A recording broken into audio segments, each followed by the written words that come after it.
Working 18-hour days, I slipped and I fell. Windows up and hit me, I had to change. Well, there's no way to sustain it. You'll crash and burn. Will not be able to work and no way to earn. Change well, and then you can leave. Change well, and your kids you can feed.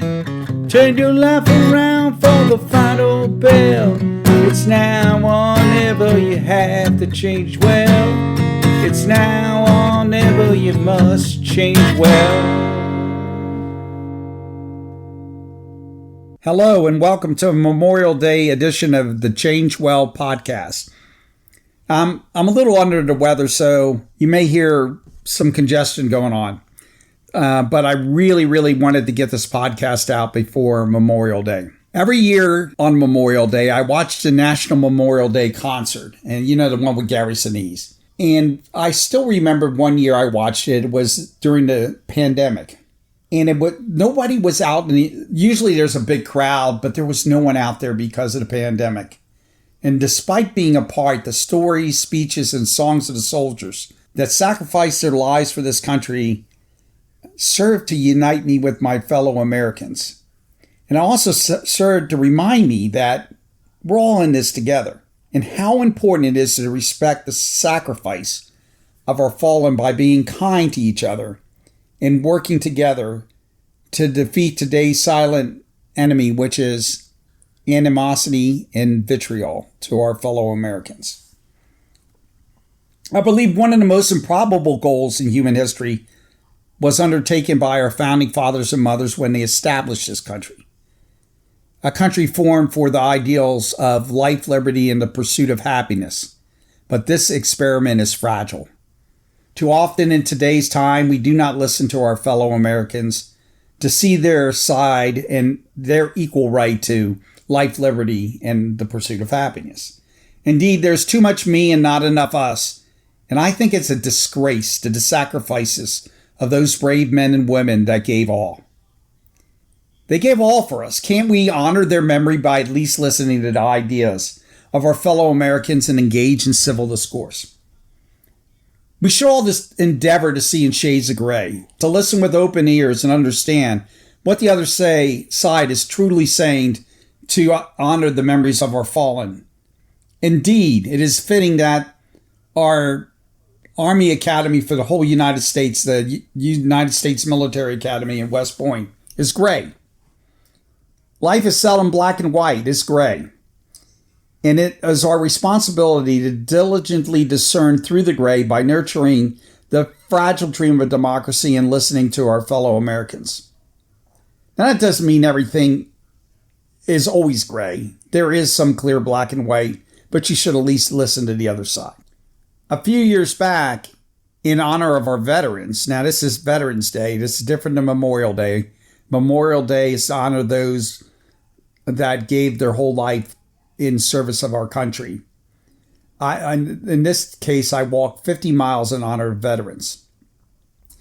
And it was for an improbable goal. But what is more improbable is that a citizenry of every person, of every creed and race, giving their lives for a single idea.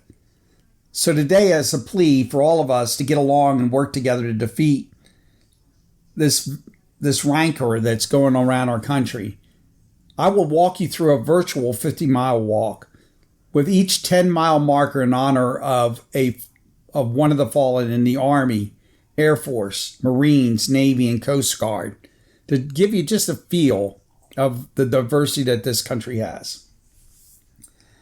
The first mile marker at mile marker 10, from 0 to 10, is Colonel Dick McAvoy. I'll start with the person I know best. Dick McAvoy, USMA class of 1980, was killed in action in Afghanistan on August 22nd, 2015, while training the Afghani police. He had served in the Army for 28 years, leaving as a colonel. He and I served together. When he was a company commander, his company always got the highest scores in inspections, and he had outstanding esprit de corps.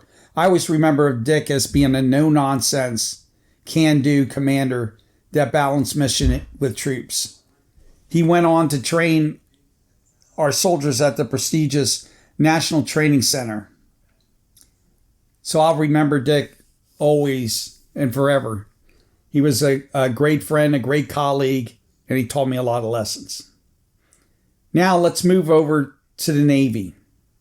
And now we'll follow with the show The Diversity of Our Country, Laurel Blair Salton Clark, who was both a U.S. Navy captain and a NASA astronaut. You know, service is not confined to battle and wars, but also advancing the cause of freedom through the courageous act of exploration. Captain Clark perished in the Space Shuttle Columbia on February 1st, 2003, while entering the Earth's orbit. I remember it was like yesterday, since she perished near Palestine, Texas, and that we had land out there with my parents. And that was when the space shuttle broke apart upon re-entry. She advanced the U.S. space mission by conducting over 80 experiments. She also had a distinguished career in the Navy prior to her mission. Her squadron won the Marine Attack Squadron of the Year for its successful deployment. She represents the brave women that defend our country and advance the cause of freedom. Nearly 200 women were killed in action in Afghanistan and Iraq. Moving on. Mile marker 20 to 30. Coast Guard, Petty Officer 3rd Class Nathan Brandt Bruckenhall. The Coast Guard is a crucial branch of the armed services. They defend our country and embark on humanitarian missions that serve our country and advance our image. Petty Officer Bruckenhall was a damage control man who, with 2 U.S. Navy sailors, were killed in the line of duty while conducting maritime intercept operations in the North Arabian Gulf.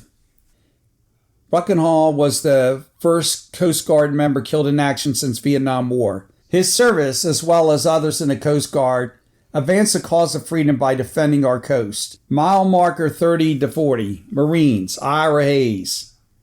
Ira Hayes was a Pima Native American who was immortalized both in the statue in Washington as he lifted the flag on Iwo Jima during World War II, but also in one of my favorite songs by Johnny Cash, and I ask you all to listen to it. It's called The Ballad of Ira Hayes. Ira did not die on the hills of Iwo Jima, but back in the country to defend it. And he represents all the veterans that defend with us with all their hearts, guts, and souls. But when they return, we do not care for them adequately or honor their sacrifice. He is memorialized in a statue. Let us remember him in our hearts, in our actions, as we care for the cause of the Native Americans. Mile marker 40 to 50. The Air Force, or Army Air Corps at the time. The fallen of the Tuskegee Airmen. The Tuskegee Airmen is the popular name of a group of African American military pilots who fought in World War II. They formed the 332nd Fighter Group and the 477th Bombardment Group of the United States Army Air Forces. They have been immortalized in the movie Red Tails, and they went on to produce 3 generals in the Air Force. They were one of the most decorated units in World War II and had an amazing record against the German Luftwaffe. This group of the first African American aviators fought valiantly in World War II, even though they did not have rights in the Jim Crow South. 66 of the 450 Tuskegee Airmen lost their lives in World War II, dying for a country that did not accept them in some areas. So that ends our journey of 50 miles, our solemn journey of 50 miles on a Memorial Day. And it demonstrates the resilience and sacrifice of the men and women of the nation. Immigrant or native, white or black, men and women each gave the ultimate sacrifice. The least we can do on this Memorial Day is to listen to one another with respect and support this fragile goal of democracy. We are all brothers and sisters with one idea: life, liberty, and the pursuit of happiness. So, at least we can do on this Memorial Day is to love and understand one another and to change well.